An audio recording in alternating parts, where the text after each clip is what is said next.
Во програмата на коалицијата Можеме, предводена од Социјалдемократскиот сојуз, за земјоделието е предвидено, за разлика од претходните години, 150 милиона евра, сега се предвидува да се обезбедат во буџетот на Републиката 200 милиона евра, што е многу битна работа за нас како земјоделски регион. Во исто време, моја сега како кандидат ветување, а како пратеник идем во парламентот застапување, ќе биде да што повеќе средства од овие 200 милиона бидат наменети за лозарството, за индивидуалните земјоделци и малите винари од регионот Тиквиш. Втора битна поента во делот на програмата се однесува на тоа што во субвенциите се предлага субвенциите по површина да 30% од субвенциите бидат исплатени во рок од 30 дена, а останатите 70% да бидат исплатени според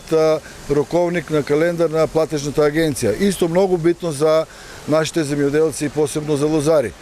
И трета една битна работа што е многу за поздравување, тоа е дека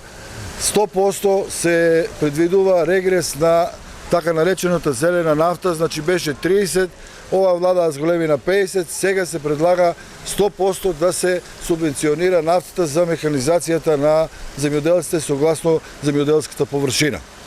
Како пратеник од Тиквешијата, од Кавадарци, ќе застапувам во делот на Законот за земјоделие и рурален развој. Прво во делот на директните плаќања, популарни како субвенции, да истите бидат со наменети пред се за оние што значат активни земјоделци. Активни земјоделци значи да бидат опфанати и малите земјоделци кои што сега се отстранети од програмата за финансирање до 3 декара и оние земјоделци, лозари пред се, кои што имат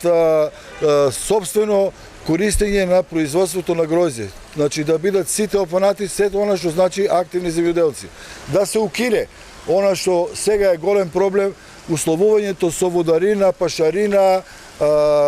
надоме за концесија, секое право на користење да биде согласно правата што ги имат земјоделците, да не се условува како што сега се прави, да биде на поефикасен начин на наплата на субвенциите. Исто така, во делот на договорните односи, моје застапување како и до сега ќе биде да се прецизират договорните односи, посебно во однос на откупните цени. Во делот на откупните цени, мојот предлог како и до сега, со уште поголемо застапување ќе бидат во делот на тоа да се утврде производната цена да биде гаранција над која што ќе се утврде и пазарната цена на пред се за нас најинтересното винско гројзе. Во однос на тоа, многу е битно да се воведе институтот кој што ќе значи реално утврдување на вистинските трошкови, што вклученост на научна институција од типот на Институтот на земјоделство и лозарство, кој што ќе ја утврдат како една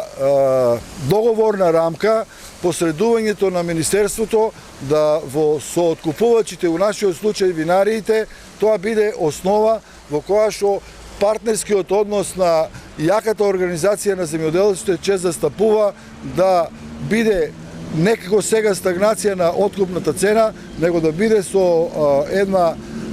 тенденција на постојан пораст, како што се и порастот на трошковите за производство во земјоделието, посебно во лозарството. Во оваа насока сакам да истакнам дека моето застапување ќе биде пред се на линијата да ние како земјоделски регион, како земјоделци, како лозари од Тиквешијата ефектуираме во делот на постигнување, како што оваа влада го сега тоа со уредба обезбеди, тоа се обезбедени за оваа годишната реколта 5 милиона евра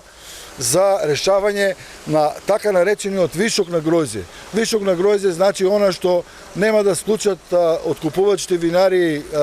договори, да се субвенционира од страна на државата, од страна на оваа влада, која што предводена од идната влада на Социјалдемократскиот сојуз, ќе значи една сигурност за откуп